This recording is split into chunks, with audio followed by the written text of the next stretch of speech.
Hey guys, it's me. As always, no true plan of what's going to go on, but I do know that I want to talk about my most influential friendships that I've had my whole life. And I don't know, kind of begin to unpack that. I don't think I can truly ever sit down and explain that in full detail because I don't know, man, life is complex and you can't explain and express all of that through simply words. Like sometimes just like experiencing a friendship is something that you cannot verbalize. But I will do my best. Also, I have chicken broth with me, so quite quite enjoyable. Um, I guess starting from the beginning, my very first experience with like friendship um, was pretty conditional. If we're thinking in terms of like unconditional love, um, and I say that mostly because I grew up moving around. Um, yeah, we never really stayed in a place for that long, and I think the longest we stayed was like 3 years or something like that, um, which I'm starting to realize now is really when a friendship starts to ground itself. It really takes a lot of time. Um, and I think that when you're young, actually, I know that when you're young, friendship is like significantly different than friendship when you're older. And that's just a product of life and like having to navigate different things. And yeah, just your relationship with people change. Um, so yeah, when you're younger, it's more like it's a lot easier, I would say. And you just go up to someone and you start playing a game with them, and it's like you don't really have to consider like their moral values, their standings, you don't really have to consider like people's intentionality that much when you're that young, mostly because it is quite like, and I don't want to say surface level because the friendships I had when I was a child were very, very influential and impactful. And I still, even though I'm like, I don't even interact with those people anymore because they're in like a completely different state or they're like across the world at this point. Like, those still, like, I still think about that. And they still, like, were, like, they still contributed to me being the person that I am today. But in a very different way. And so it wasn't surface level, but just for lack of different terms, let's just say it's like surface level because you're sort of interacting um, through like pretty universal things like play and toys and this sort of like exploration of the world, which if you think about it, it's actually a more raw version of friendship because I remember of someone that I'm still friends with right now. Her name is Habme. We would our very first time ever being friends, we met in I put it that in quotations because I'm sure I know we met before this, but we became friends in the woods because our moms were talking and we ran off into the woods and we it's like this memory of this day is so distinct I can like picture it, but we were in the middle of the woods and we decided to build a home and we like used like the pine needles from the trees to make like a little bed and we had a little like a kitchen area and I remember thinking like wow, I really wish we could stay here. And it was very like observational. I feel like friendship was very observational back then because you are sort of like taking in the world as it is and then you're reacting to it and there's another person there and you're reacting together. And for me, like I never really looked, I experienced it very, very deeply, but I never looked into it that deeply. You know what I mean? I wasn't like sitting there analyzing, like, oh, what is this friendship providing to me? Or like, what are the intentions of this person in being my friend? Or like, are there any ulterior motives? Like, I never thought about any of those things. Like, you're a kid, you're just experiencing the world on a very raw, genuine level. And I think that's something that I do miss. This is so good. I was feeling a little nauseous before this, and I'm feeling a lot better. But anyways, So yeah, friendship was different as a child. But what I meant by like for me it was conditional was I don't have like a childhood best friend. The closest thing I have is Habame, whom I don't really see that often anymore, although she still is dear to me. But I don't really see her anymore, and that in itself, like I was already well into childhood at that point. Like I don't, and I think that's something that I always sort of like resented was like not having one person who was like through it all with me, like at a similar age. Like the closest thing I have to that are my parents, whom I love and I'm very grateful for, but it's just like a very different experience than like having like either like a sibling or like in close age with you, or like having a friend from like that your parents were friends before you were even born, you know. That's a different experience. But so yeah, it was sort of conditional in the sense of like we would get up and move, and that was that. And I was fine with that. That was completely fine. That's just like I engaged and loved these people, and they loved me back, and we were best friends, and we parted ways. And I think that that's very true for most people, even who don't move. Like that's just life, and that's an integral part of growing up. And that doesn't mean those things were any less valuable because I don't have contact with them anymore. Those experiences still exist inside of me, and you can't erase something that has happened, you know, that impacts you whether or not you want it to. But yeah. So anyways, I started to think more about friendship in the past like 2 or 3 years. And there's a couple people that I can think of whom I've connected with on such a beautiful way, that like I've considered these people, they've like changed my perspective on friendship, truly. And the great thing about it is I have all of these friends who I interact with in such different ways, and the friendships are so different with each one of them. But also I've had some interactions with friends that have been very, very bad recently too.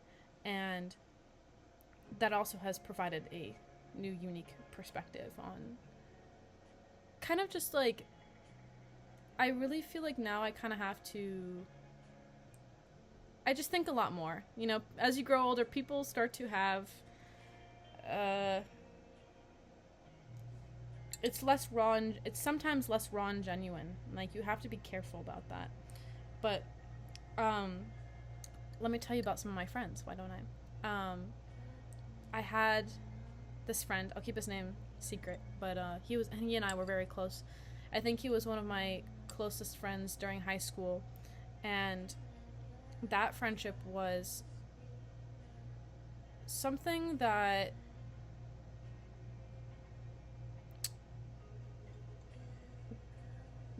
proved to me that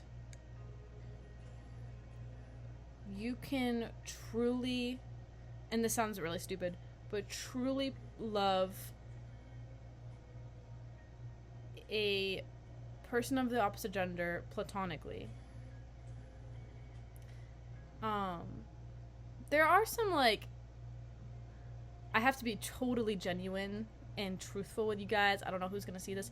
There were some moments in that friendship where I questioned that, but I think that was a part of me understanding how that was possible. I could get further into that, but I don't know how much I want to air that out to the internet, per se. But, it was one of the first times in friendships that I felt so much admiration and love that their absence was I felt their absence. And I think that was something very, very strange for me, because I had moved so much and because I was used to the absence of like people that I had loved, and it didn't usually feel something that was like impeding on my life. But this was the first time where he left for a while, and I did feel his absence, and I was very sad, and that was shocking to me, but it was proof that like, wow, like this is how impactful like a platonic connection with someone can be.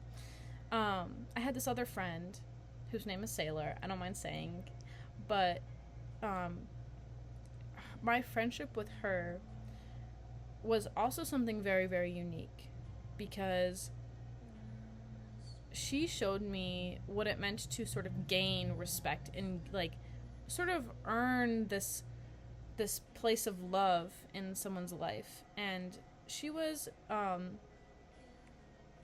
she is one of the most valued friendships in my life.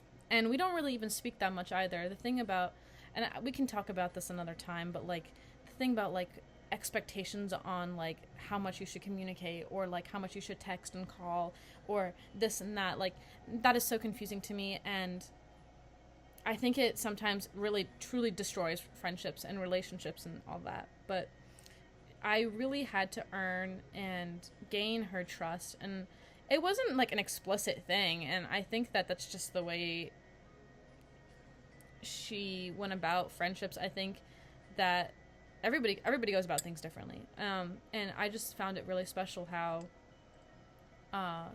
there was, and I think there is such thing as love bombing in a friendship. Absolutely, there was no love bombing in this friendship, and it was very slow, and it was a slow burn, if you will, and it was very like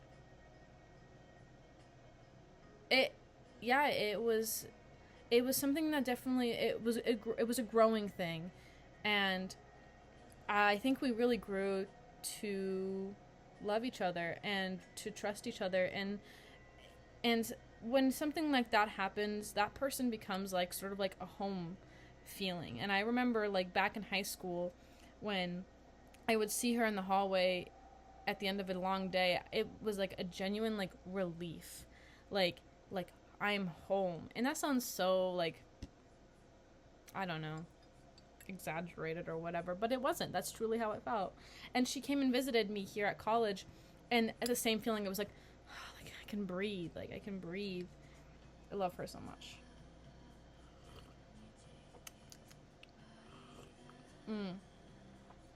I have this friend also named Jolie, and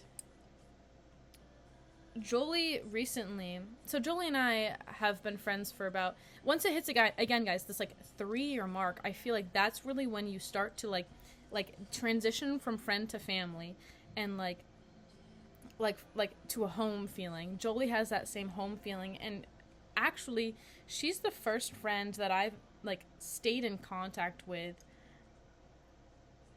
when I've been gone. And I think that going home or leaving home to go to college, I was a bit of a scary thing because I have this established this feeling of homeness and belongingness and like connection to these specific people that I didn't necessarily have. And I think that's not just associated with moving. I think that's just like once you hit a certain age, these friendships start to mean more because it's like closely associated with life and like life experience. And also it's like this is such a transitional period in life that like people who go through that with you, like that just holds so much more, like that's like something you cannot, that's interchangeable. Like those people are, if you have good people in those period of your life, like you have a certain connection. You cannot talk for months and months and it's still there, you know. But yeah, I guess I was afraid coming to college that it was going to be the same as when I've moved in the past, like losing contact with people and almost not being okay with it, but it just kind of happening and accepting that at face value and not necessarily pushing against it. But since I've been here, so naturally, I feel very connected to her, and it's not like a chore or a burden and not to say it's that way with anybody else, but it's just so natural that it just happens, and I've been staying in contact. And I think I stay in contact with all my friends in different ways. And again, that's the beautiful thing of friendship, is that it's so different with each person. It's like, it's crazy to me. But I have other friends, like my friend Tori, who I connected with so instantly. like the day that I met her, and I just like knew she understood something in me, and I knew that like there's something about her and me that was so similar, and like she could just like see through me.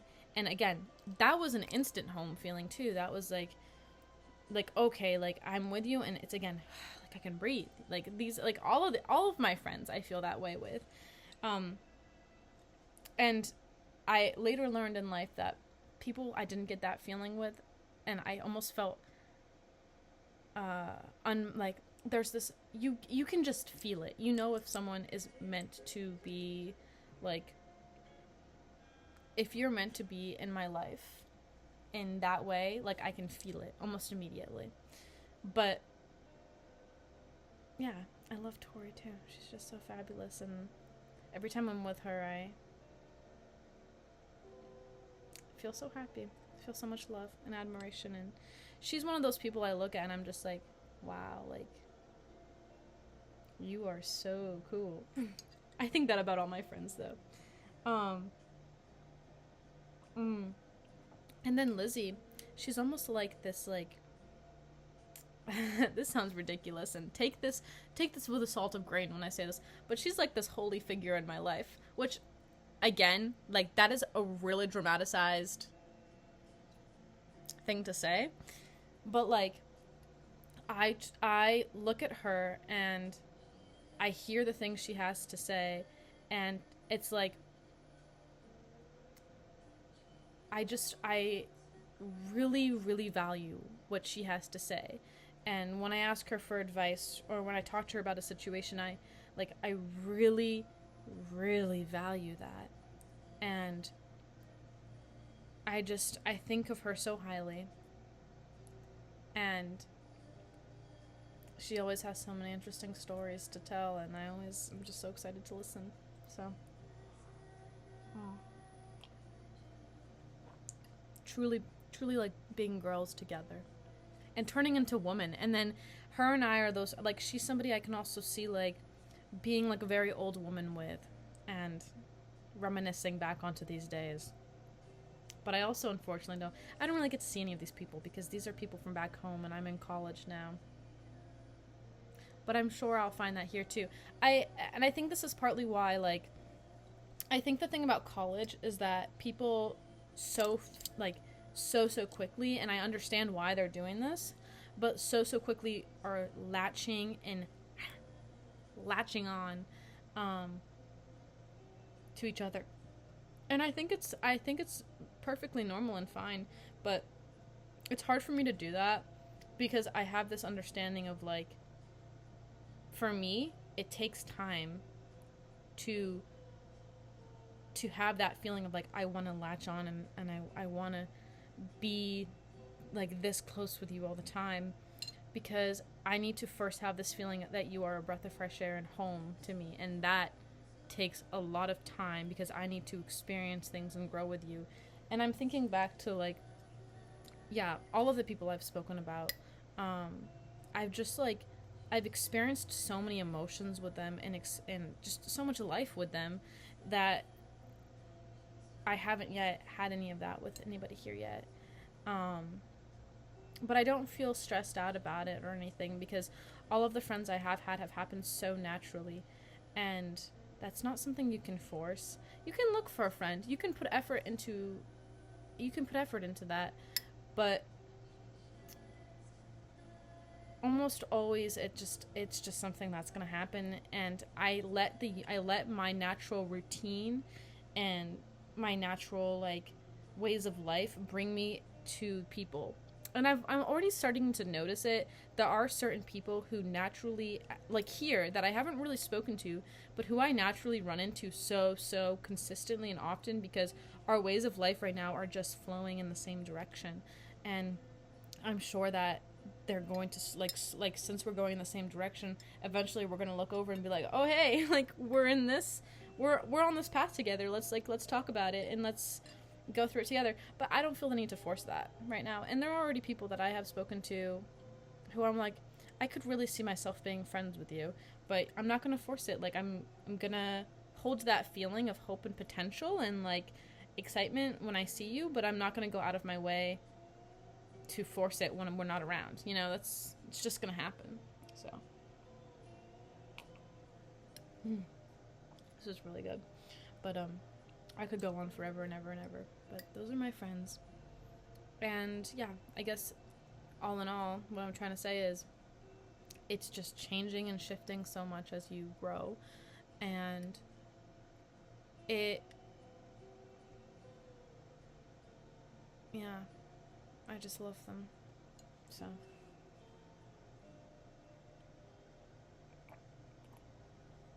I think that's all now.